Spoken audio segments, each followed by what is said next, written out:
It's funny how the tech community works sometimes, right? You know, Apple releases AirTags and Tile gets upset and antitrust cases come up because it's like, hey, Apple stole this idea. This isn't unique to them. This is someone else's technology and they're just repackaging it in their own network and making it easier and cheaper. Apple's just uninnovative and not coming up with anything different, right? But then, all of a sudden, despite AirTags being not new technology, we start getting all of these complaints about geo-tracking devices that we've never heard before. AirTags are being used to stalk people. They can be attached to cars without people knowing about it, and criminals are now using them to see people's behavior and track where they go. All of this could have been done on previous geo-tracking devices, but I guess stalkers and creeps out there just want to use the best, right? I guess that's why they're all on Apple's ecosystem, because AirTags, I guess, are more effective at tracking people, unfortunately, because of how strong and how good the Find My network is. So despite Apple not inventing this technology, they're the pioneer of finding out how it can be abused, and today we're talking about what active steps they are taking and what they might take in the future. Let's begin.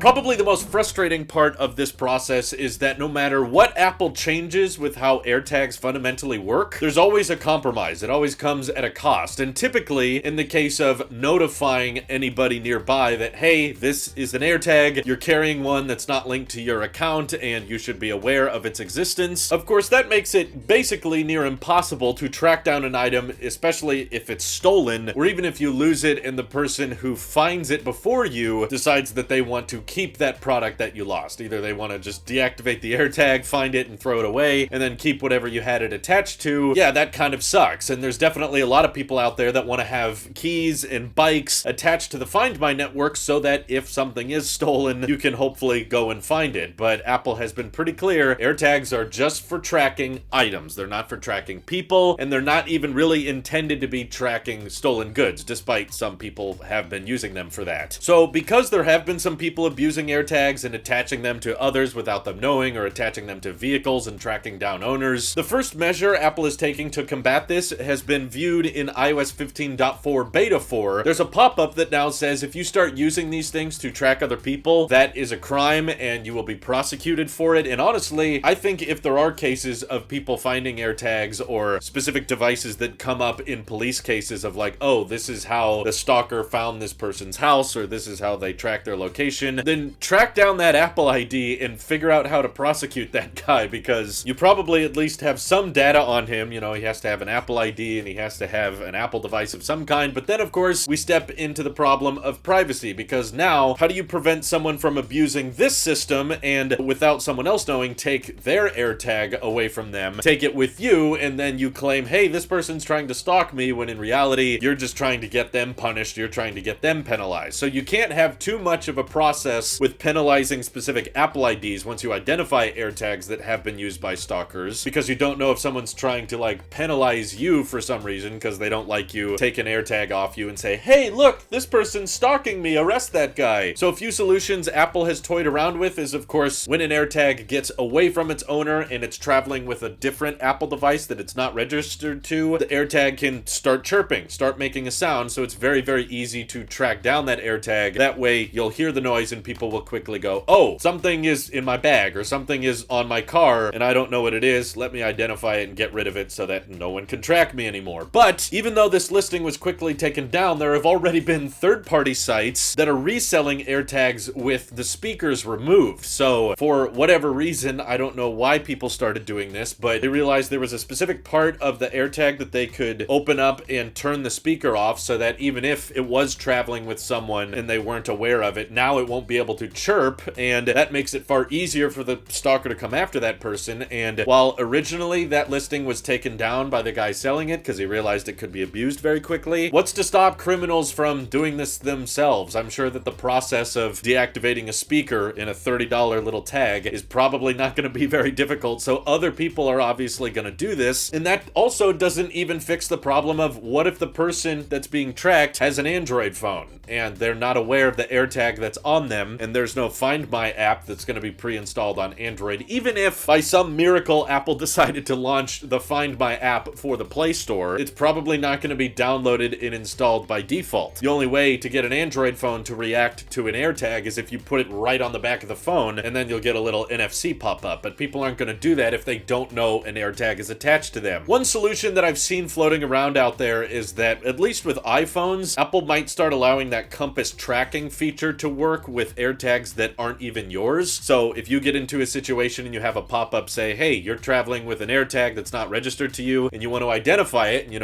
want to get rid of it, then the phone, as long as it has a U1 chip, will be able to track down exactly where that AirTag is, even if the speaker is deactivated and you can't hear it audibly. So hopefully that's something they could roll out in a future update, but again, if that does happen, then a criminal with an iPhone is going to be able to get an AirTag off your keys, and once again, AirTags will not be useful for stolen goods, which unfortunately is a pretty decent market, I think, of people buying these geo-tracking devices. They're hoping to figure out where something went if it gets stolen, whereas Apple is pushing this narrative again of no, this is only for if you lose something, and you gotta rely on the good nature of others and hope that if they find your item, they have contact info and they can get it back to you. So the disclaimer in iOS 15.4 is a good start. It doesn't really feel like enough measurements are being taken, but again, all of this stuff could be done long before AirTags existed, but we never heard about it previously. Maybe just because Apple in the media blows up a lot, and whenever Apple looks bad, I think that news sites try to capitalize on that as much as possible. So it's also possible that because the Find My network is so strong, stalkers weren't really inclined to use tile tracking devices or Galaxy smart tags because they probably just didn't work as well, and Apple's like a mainstream brand that everyday consumers buy, so once they started selling $30 a tag, that's when they became plentiful and lots of people got a hold of them, including people who used them poorly. And as hard as a decision it is for Apple, and I've had stuff stolen in the past, so I'm kind of frustrated by the concept that you wouldn't be able to track down a stolen item with AirTags, because I feel like that could be really helpful in a vast majority of cases. The sad reality is that the compromise is letting people use AirTags to stalk others, and I just don't think tracking down stolen goods is going to be worth the compromises of these things being used against people. So that's why I do side with Apple here of saying yeah, we know it's going to suck that you can't track down stolen items with these things, but if we did let you track down stolen items, this is going to be used so much by people unethically, and so many people are going to have their privacy violated through this technology, and Apple wants no part of that. So it's the right call, but it is a tough one in my view. I think that by making it easy for iOS devices to identify where the AirTag that is near them is, and also, frankly, because Apple cares a lot about privacy, and they've clearly been comfortable with putting some software on Android, like the Apple Music app or the Move to iPhone app, from the sake of keeping their brand from being associated with stalkers all the time, I'm gonna go ahead and say, yes, I think Apple should probably come up with a Find My app for Android, so that if you do hear an AirTag and one is within your area, you could get notifications and you could access contact information for the original owner if you find the keys and you want to return them and you happen to not have an iPhone. And even if, Android users out there want to use AirTags, there's a chance that because Apple cares about security and because they want AirTags to sell at an incredible volume, because the more that are out there, the stronger the Find My network is, let people who don't even have iPhones buy AirTags, just like AirPods technically do work with Android, because they are just regular Bluetooth headphones if you want them to be. I think Apple should have that same mindset towards geo-tracking devices. The network would get stronger, you can move more inventory, you can sell more product, and hopefully you would get less association with creeps who are using these things to track people down, which is weird. There's no perfect solution, there's always going to be compromises with what Apple can do, so I'd love to hear your guys' ideas. How should Apple handle the AirTag tracking issue, and does this make you grateful or ungrateful that Apple entered this space as a whole? Because while there wouldn't be as accurate geo-tracking accessories out there, maybe there would be less stalking going on? It's kind of a hard debate to answer, but let me know all your thoughts down below. This is your Apple Sheep here. I'll see you all in the next one.